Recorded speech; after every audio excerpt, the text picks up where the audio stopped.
Hi అందరికీ. ఈరోజు recipe ఏంటంటే సర్వపిండి అండి. మన తెలంగాణ ట్రెడిషనల్ స్నాక్ సర్వపిండి. దీన్ని మనం దోసకాయతో, సొరకాయతో, ఉల్లిగడ్డతో, అలాగే స్ప్రింగ్ ఆనియన్తో కూడా చేసుకోవచ్చు. నేను ఈరోజు దోసకాయతో చేశానండి. సో ఇలా మనం మొదర చివాలు కట్ చేసి ఇలా చేస్తే దోసకాయకున్న చేదన్ అనేది కొద్దో గొప్ప పోతుందని అంటారు. సో అందుకని అలా ఒకసారి రౌండ్గా కట్ చేసి అలా చేసి వాటికి పీల్ చేసేసాను దోసకాయలకు మొత్తం కూడా. ఆ తర్వాత కూడా గ్రేటర్ తీసుకొని దాంతో దోసకాయలు మొత్తం తురుముకున్నాను. ఒక హాఫ్ కేజీ దోసకాయలు తీసుకున్నానండి. సో అలా మొత్తం తురుముకుంటే అందులో వాటర్ కంటెంట్ వస్తుంది కదా. సో మనం వాటర్ అనేది ఏమీ యాడ్ చేయకుండా ఆ దోసకాయలో ఉన్న వాటర్తోనే పిండి తడుపుకున్నాం అనుకోండి, చాలా టేస్టీగా ఉంటుంది. ఒకవేళ అవసరం అనుకుంటే కొన్ని వాటర్ యాడ్ చేసుకోవచ్చు, లేదంటే అదే పదనతో అంటే మన దోసకాయలో వచ్చే వాటర్ కంటెంట్తోని పిండి అనేది తడుపుకోవచ్చు. సో నేను ఒక 4 సర్వపిండిలు అనేది చేసుకున్నాను. హాఫ్ కేజీ తీసుకున్నాను కదా దోసకాయలు. దానికి సరిపడా బియ్యపిండి మాత్రమే వేశాను. నేను ఓన్లీ బియ్యపిండితోనే చేస్తానండి. అన్ని రకాల పిండిలతో కూడా చేస్తారు మా అత్తమ్మ. అది నేను నెక్స్ట్ టైం చూపిస్తాను మీకు రెసిపీ అనేది. ఈసారి ఓన్లీ బియ్యపిండితో చేశాను. సో దానికి సరిపడా ఉప్పు, అలాగే కారము, అలాగే శనగపప్పు. అండ్ ఇందులో ఏంటంటే మనము శనగపప్పు నానబెట్టి కూడా వేసుకోవచ్చు, లేదు అంటే డైరెక్ట్గా కూడా వేసుకోవచ్చు. సో ఇప్పుడు కొంచెం కరివేపాకు అనేది కూడా కట్ చేసి వేశాను. మంచిగా చిన్న చిన్న పీసెస్ లాగా కట్ చేసుకొని కరివేపాకు వేసుకున్నాను. శనగపప్పు సో ఒక గుప్పెడంత శనగపప్పు వేశానండి. అలాగే ఒక గుప్పెడన్ని నువ్వులు కూడా వేస్తే టేస్ట్ అనేది చాలా బాగుంటుంది సర్వపిండిల్లో. కొన్ని నువ్వులు, కొంతమంది పల్లీలు కూడా వేస్తారండి నానబెట్టి. నేను మా పిల్లలు పల్లీలు వేస్తే ఇష్టంగా తినరు, అందుకని నేను స్కిప్ చేశానండి, వేయలేదు. అలాగే కొంచెం పసుపు, ధనియా పౌడర్ కూడా కొంచెం ఎక్కువ వేసానండి. అవన్నీ వేసి మంచిగా ఒకసారి పిండి అనేది తడుపుకోవాలి. మనం ఆ దోసకాయల వాటర్ కంటెంట్ ఉంటుంది కదా, మనం మొత్తం ఆ దోసకాయ గ్రేట్ చేసిన మిక్చర్ అంతా కూడా పిండికి అతుక్కునేలాగా మొత్తం కూడా పిండి తడుపుకోవాలి. అవసరం అనిపించి నేను కొన్ని వాటర్ యాడ్ చేశానండి. అవసరం లేకపోతే లేదు, ఒకవేళ కావాలి అనుకుంటే కొన్ని వాటర్ అనేది యాడ్ చేసుకుంటూ అలా పిండి అనేది మంచిగా తడుపుకోవాలి. మొత్తం నీట్గా ఒకసారి పిండి అంతా కూడా తడుపుకొని మొత్తం ముద్దలాగా చేసి పెట్టుకున్నాను. మళ్ళీ కొన్ని వాటర్ యాడ్ చేశాను. ఆ తర్వాత మొత్తం పిండి అనేది తడిపిన తర్వాత కొంచెం ఒక 1 స్పూన్ ఆఫ్ ఆయిల్ అనేది వేసి పిండికి మొత్తం పట్టేలాగా కలిపేసి కాస్త పక్కన పెట్టేసాను. ఒక 10 మినిట్స్ పక్కన పెట్టేసి ఆ తర్వాత మనం సర్వపిండి చేసుకుంటే బాగుంటుంది. సో కీర దోసతో చేసుకుంటే ఏంటంటే టేస్ట్ కూడా చాలా మంచిగా వస్తుంది. మనం ఆ దోసకాయ గ్రేట్ చేసి వేస్తాం కదండి, ఇలా కొంచెం ఆయిల్ అనేది వేసి ఆ పిండికి అంతా పట్టేలాగా ఒకసారి మళ్ళీ మిక్స్ చేసి పక్కన పెట్టుకున్నాను. ఆ తర్వాత మనం ఏంటంటే ఇప్పుడు ఒక సర్వపిండికి మనకి ఎంతైతే ముద్ద కావాలో ఇంత ఒక చేతికి చూడండి, నేను చూపిస్తాను. మనకి ఇప్పుడు ఎంత ముద్ద కావాలో అంత తీసుకోవాలి. తర్వాత నేనేం చేశానంటే మనకి పాత దోశ తవాలు ఉంటాయి కదండి, అవి పక్కన పెట్టుకున్నాను ఇలా సర్వపిండి చేసుకోవడానికి అని చెప్పేసి.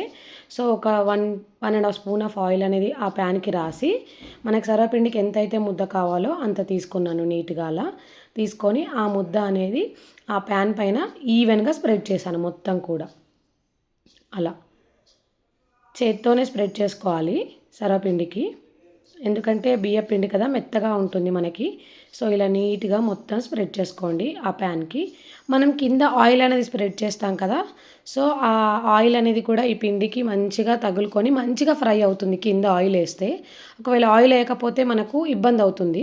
నేను కొంతమంది మొత్తం డీప్ ఫ్రై లాగా కూడా చేస్తారు, అంటే ఈ సర్వపిండి మొత్తం ఆయిల్లో ఫ్రై అయ్యేలాగా చేస్తారు.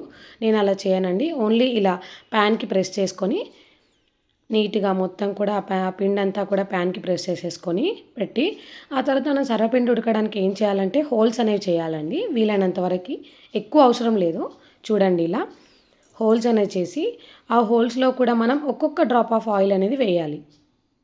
ఎక్కువ ఆయిల్ అవసరం లేదండి, ఒక్కొక్క డ్రాప్ వేస్తే సరిపోతుంది. సో ఇలా హోల్స్ అనేది చేసేసి నేను ఇది స్టవ్ అనేది ముట్టించేసాను. దాంట్లో ఆయిల్ అనేది ఒక్కొక్క డ్రాప్ అనేది వేసేసి స్టవ్ ముట్టించేసానండి. ఇదేంటంటే మనం సర్వపిండి ఎక్కువ ఫ్లేమ్ పైన ఫ్రై అవ్వదండి, అంటే మనకి పిండి ఉంటుంది కదా అది మెత్తగా వస్తుంది. సో తక్కువ ఫ్లేమ్ పైనే సర్వపిండి అనేది కాల్చుకోవాలండి. సో ఇలా ఫస్ట్ అయితే ఆయిల్ అంతా వేసాను. అది వేసి స్టవ్ ఆన్ చేసేసుకొని ఈ తావా అనేది స్టవ్ పైన పెట్టేశానండి. సో అలా పెట్టేసి ఇదేంటంటే దీనిపైన క్యాప్ పెట్టుకోవాలి. క్యాప్ పెట్టుకొని మనం రొటేట్ చేస్తూ చేసుకోవాలండి. సో ఇలా నేను తర్వాతకి అది క్యాప్ పెట్టేసి పక్కన పెట్టాను. తర్వాత ఇంకో తవా పైన ఇంకో సర్వపిండికి కావాల్సినంత ముద్ద తీసేసుకొని ఫస్ట్ ఆయిల్ అనేది ప్యాన్ పైన మంచిగా స్ప్రెడ్ చేసి ఆ తర్వాత మనం సర్వపిండి కోసం తీసుకున్న పిండి అంతా కూడా ఈవెన్గా మొత్తం ప్యాన్ పైన స్ప్రెడ్ చేశాను నీట్గా. ఇలా 4 ఫింగర్స్తోనే స్ప్రెడ్ చేయాలి నీట్గా అలా. అప్పుడు మంచిగా స్ప్రెడ్ అవుతుంది ఆ ప్యాన్ అంతా కూడా. అలా స్ప్రెడ్ చేసుకొని సేమ్ మనం ముందు సర్వపిండికి ఎలా అయితే హోల్స్ అనేవి చేసుకున్నామో అలా హోల్స్ అనేవి చేసుకోవాలండి. దీనికి కూడా హోల్స్ చేసేసుకొని దాంట్లో మనం ఆయిల్ అనేది వేయాలి ఖచ్చితంగా. ఒక్కొక్క డ్రాప్ అయినా పర్లేదు, కానీ ఆ హోల్స్లో ఆయిల్ అనేది వేస్తే ఆ హోల్స్ నుంచి సర్వపిండి అనేది మంచిగా ఫ్రై అవుతుంది. మెత్తగా ఉంటుంది కదండి, మనం డీప్ ఫ్రై చేయట్లేదు కదా, అందుకని ఆ హోల్స్లలో కూడా కొద్దిగా ఆయిల్ అనేది వేసుకోవాలి. ఒక్కొక్క డ్రాప్ వేసినా పర్లేదు, కానీ వేయాలి.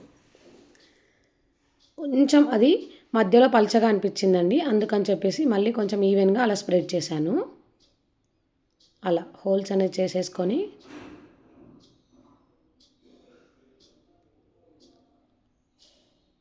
దానిపైన కూడా మొత్తం అలా ఆయిల్ వేసేసి పక్కన ఇంకో తవా అనేది తీసుకున్నాం కదండి, అది కూడా పక్కన ఇంకో ముట్టించేసాను, స్టవ్ ముట్టించేసి అది కూడా ఇంకో దానిపైన పెట్టేశాను.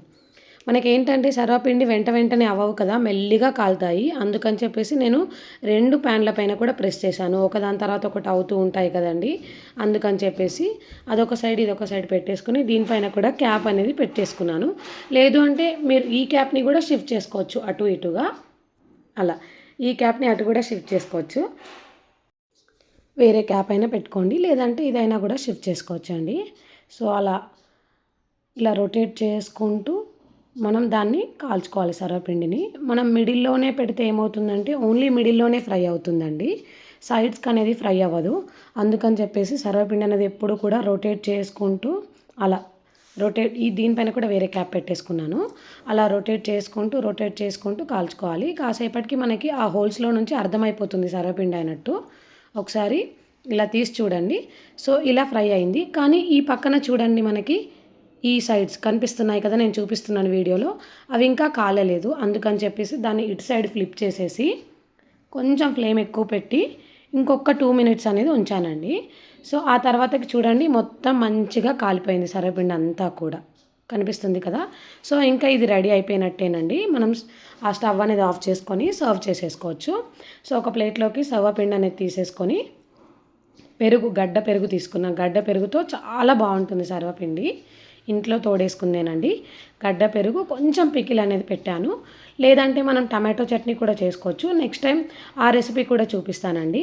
అండ్ మీ అందరికీ ఎలా అనిపించిందో కమెంట్స్లో తెలియజేయండి. Thanks for watching our video.